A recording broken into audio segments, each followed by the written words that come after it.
Ideas तो मैं लेकर आती हूँ, लेकिन आज का जो आइडिया है वो बहुत ही ज़्यादा पॉपुलर है, बहुत ही ज़्यादा हिट हो रहा है। बिकॉज एवरीडे न्यूज़पेपर में आप पढ़ रहे होंगे कि किस तरीके से सब्जी वाले मुनाफा कमा रहे हैं, किस तरीके से सब्जी वाले अमीर बनते जा रहे हैं। एंड इनफैक्ट हम हर दिन अलग अलग सब्जियां खाते ही हैं, हमारे हेल्थ के लिए वो बहुत अच्छी होती हैं, और अब तो मैं बोलूँगी कि हमारी वेल्थ के लिए भी बहुत ही ज़्यादा फायदेमंद है। तो हेल्थ और वेल्थ दोनों का ध्यान रखने वाली सब्जियों के बारे में आप कैसे अपना एक नया बिजनेस शुरू कर सकते हैं, चलिए कुछ टिप्स मैं आपको बताती हूँ।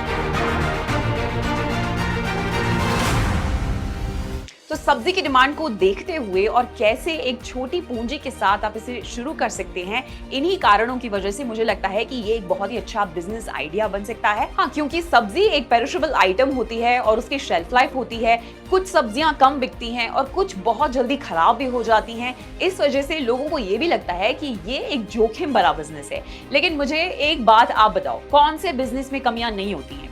कौन से बिजनेस में आपको ब्लॉकेजेस का सामना नहीं करना पड़ता? बहुत सारे बिजनेसेस में अपने अपने लूपहोल्स होते हैं, हर किसी के प्रॉस एंड कॉन्स, नुकसान और फायदे होते ही हैं। लेकिन अगर आप उन लूपहोल्स को समझ जाओ और अपने व्यापार पे उसका इम्पैक्ट ना आने दो, फिर हर बिजनेस जो है वो ल्यूक्रेटिव बन जाता है, हर बिजनेस जो है वो सक्सेसफुल बन जाता है। तो देखिए, सब्जी का व्यापार आप दो तरीके से कर सकते हैं। चाहे तो आप होलसेलर बन जाएं या फिर आप एक रिटेलर बन के इस बिजनेस में उतरें।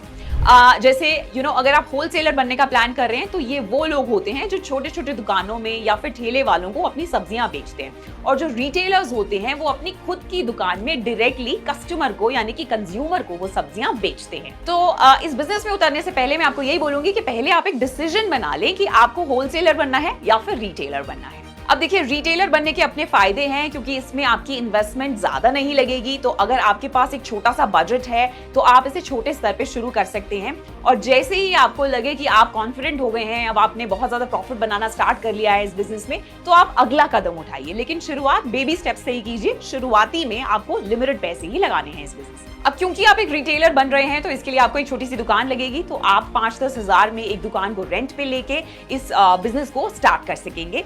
हर गांव की दुकान का रेंट अलग होता है। इनफैक्ट अगर मैं शहरों की बात करूं तो वहां पे रेंट थोड़ा सा ज्यादा होता है। मैं समझती हूं आपका दुख, लेकिन शहरों में भी अगर आप सोसाइटीज या फिर रेजिडेंशियल एरियाज या फिर जो अपार्टमेंट्स होते हैं जहां पे सबसे ज्यादा पॉपुलेशन होती है, या फिर जो छोटे छोटे रेस्टोरेंट्स होते हैं, उनके पास अगर आप अपनी दुकान को खरीद कर या फिर रेंट पर लेकर खोलेंगे तो एक अच्छी सेलिंग कैपेसिटी भी आप बना सकेंगे, यानी कि मैक्सिमम कस्टमर्स को आप अट्रैक्ट कर सकेंगे। मार्केट, भीड़ वाले एरियाज आपकी दुकान की लोकेशन के लिए बेस्ट रहने वाले हैं। अब बात करती हूँ रॉ मटेरियल्स की। भाई, सबसे बड़ी चीज तो यही है ना कि सब्जियों का बिजनेस शुरू करना है तो सब्जियां आएंगी कहां से? तो अगर मैं अज्यूम कर रही हूं कि आप एक होलसेलर बनने का प्लान कर रहे हैं तो आपको डायरेक्ट किसानों से, बड़े बड़े डिस्ट्रीब्यूटर से सब्जियों को पहले खरीदना होगा, उसके बाद होलसेलर बनकर अपना बिजनेस स्टार्ट करना होगा।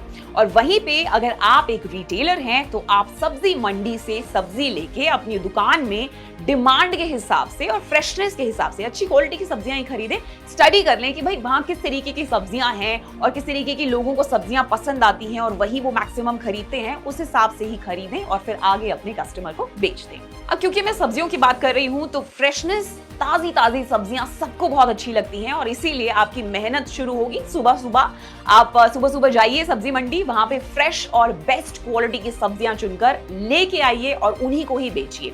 किसी भी व्यापारी को इस चीज का ध्यान जरूर रखना होता है कि आप हमेशा अपने कॉम्पिटिटर से अलग इसीलिए ही रहेंगे क्योंकि आप उन्हें क्वालिटी की चीज प्रोवाइड कर रहे हैं। मैं आपको कोई बाकी यूट्यूब वीडियोस की तरह ये बिजनेस तो बहुत ही प्रॉफिटेबल है, इसमें आप महीने में 2 लाख बना सकेंगे, इससे 100 गुना मुनाफा आपको कमाने का मौका मिल रहा है, ऐसी कोई भी बात नहीं बोलने वाली हूं। मैं प्रैक्टिकल एडवाइस कर रही हूं, मैं प्रैक्टिकल बात यहां पे करूंगी। शुरू में 2-3 महीने शांति रखिएगा, पेशेंस रखना इस बिजनेस में बहुत ही जरूरी चीज है। आपको धीरे धीरे एनालाइज करना पड़ेगा, अपनी लोकेशन को पहले अच्छे से स्टडी कीजिए, उसके बाद ही आपके पास कस्टमर्स आना स्टार्ट होंगे। जो भी इंसान ये सोचता है कि अरे मेरा तो बिजनेस चल नहीं रहा, अरे मेरे पास तो कस्टमर्स ही नहीं आ रहे, ग्राहक कैसे आएंगे, मैं तो लॉस में जा रहा हूं, मैं बिजनेस बंद कर दूंगा, इस तरीके का डर आपको कभी भी रिस्क लेने पे मजबूर नहीं करेगा और कभी भी प्रॉफिट बनाने पे भी मजबूर नहीं करेगा। तो पेशेंस, सब्र इस बिजनेस में रखना बहुत ही ज्यादा जरूरी है। धीरे धीरे आप अपने बिजनेस में चेंजेस देखेंगे और प्रॉफिट्स भी बनाने लगेंगे। लेट्स से अगर आप एक दिन में 400 से 500 रुपए भी बचा पा रहे हैं तो थोड़े टाइम बाद ये प्रॉफिट ज्यादा करने का ट्राई करें, यानी कि हर दिन एक नया चैलेंज दे खुद को। As a retailer, as a सब्जी वाला आप अपने आप को कॉन्फिडेंस दें। इनफैक्ट मैं आपको एक एग्जांपल देती हूँ। जैसे मेरे घर के पास एक सब्जी वाले हैं, मेरी मम्मी सिर्फ उन्हीं से ही सब्जियां लेती हैं, उसके अलावा वो किसी और पे ट्रस्ट ही नहीं करती हैं। इस तरीके के ट्रस्टवर्दी कस्टमर्स आप भी बनाने का ट्राई कीजिए।